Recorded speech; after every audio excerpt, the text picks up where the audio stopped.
Ito ang reading mo, Libra. Welcome back to our channel. Naway nasa mabuti kayong kalagayan while watching the channel. Isa dyan reading, kayo nang bahalang magpalit-palit ng situation nyo sa reading ko.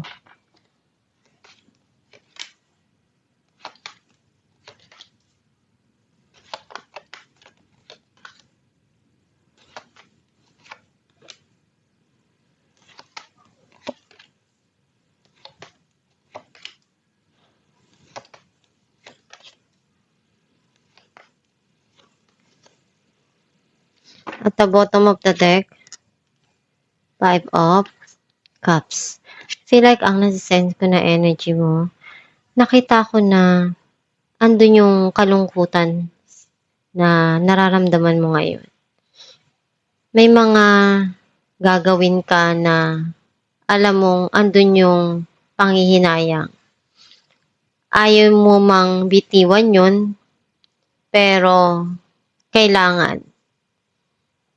And andun yung puso mo sa mga pangarap mo. Alam mong masaya ka dun sa ginagawa mong yun, pero kailangan para sa'yo na gawin yung desisyon na yun. At nalulungkot ka dun. Ang mensahe ng card mo, you're gathering some information na alam mong makakatulong dun sa sitwasyon. Some of you, pagod ka na stress ka, at gusto mo nang sukuan. And gusto mo muna ngayon na bigyan ng ending yung situation na yun.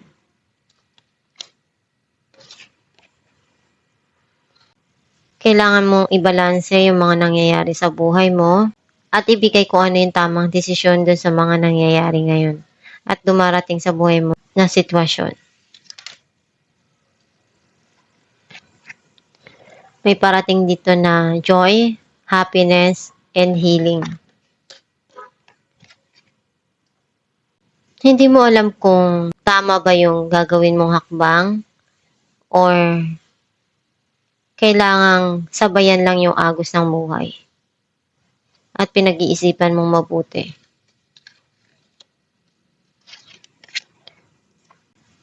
Umaasa ka na sana mapunuan mo pa rin kung ano yung kaya mo dun sa sitwasyon or dun sa mga nangyayari sa buhay mo ngayon. Meron ditong darating na opportunity at pinag-iisipan mong mabuti kung ikagrab mo. Some of you may darating na mensahe through chat, text, or email.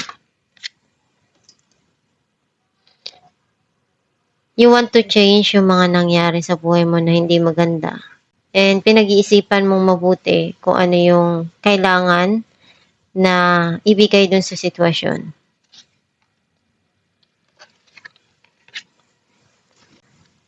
You're thinking about to leave or iwanan yung isang sitwasyon na nangyayari ngayon sa buhay mo.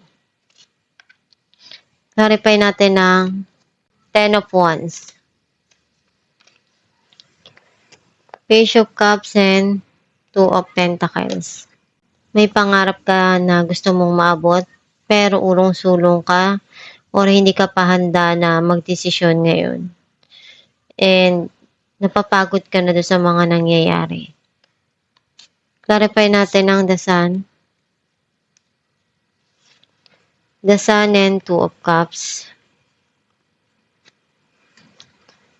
Ngayon gusto mo munang bigyan ng panahon yung sarili mo para maging masaya, punuan ko ano yung pagkukulang na nararamdaman mo, o ibigay yung pagmamahal dun sa taong mahal mo.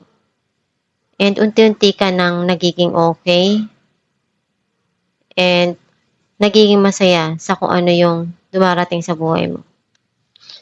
Clarify natin ang The Star.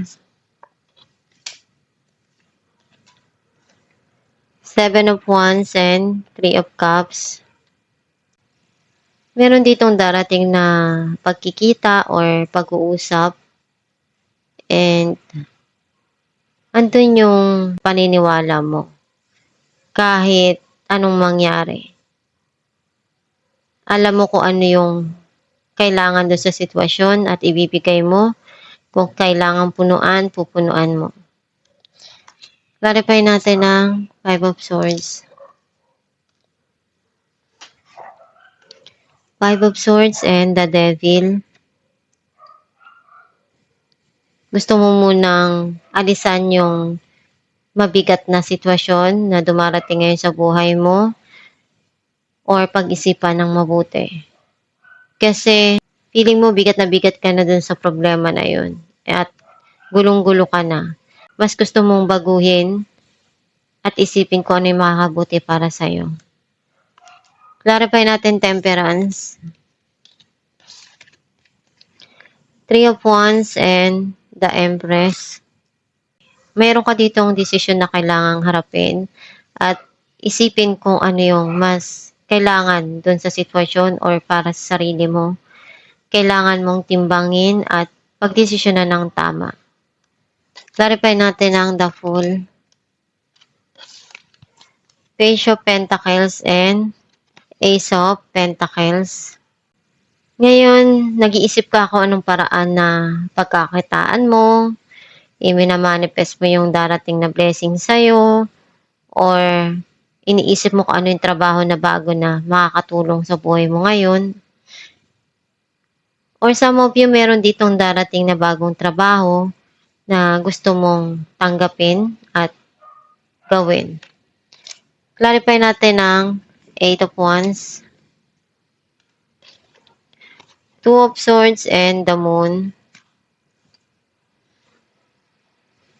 Meron kang pagdadaanan na bago dito. And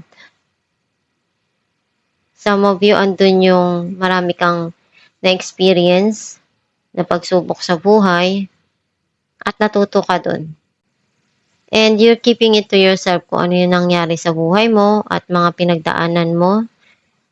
Mas priority mo kung ano yung dumarating na opportunity sa buhay mo. Clarify natin ang Five of Pentacles. Seven of Cups and Page of Cups. Itong person na to, hindi siya makapag-decision right now. At andun yung kalungkutan sa kanyang isipan at gusto niyang humingi ng kapatawaran at ng bagong chance. So, alam niyang hindi pa siya ready to face kung ano yung dumarating sa buhay niya at magulo pa yung isipan niya.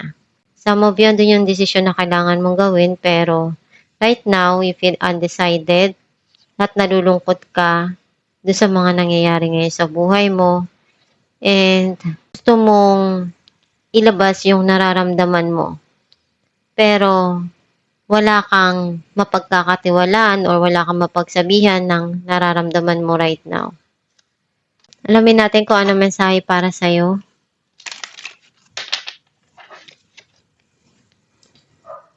In stillness, I receive. Palagi kang magdasal and ihingi mo sa Diyos Ama kung ano yung nais mo sa buhay mo. Kung ano yung magpapasaya para sa'yo, yun yung palagi mong isipin and i-attract mo yung alam mong makakabuti dun sa sitwasyon at sa buhay mo. Magtiwala ka sa Diyos na tutulungan ka sa kahit anong pinagdadaanan mo sa buhay. At gawin mo lang palagi yung makakaya mo at pagsikapan mo na magtagumpay sa buhay. And huwag kang basta-basta susuko sa mga nangyayari sa buhay mo. Lahat ng problema na yan, lilipas din yan at masusolusyonan mo rin. At magpakatatag ka lang palagi sa mga nangyayari sa buhay mo. At itong yung reading Libra, kung nakaresonate ka, kindly comment down below. Thank you for watching.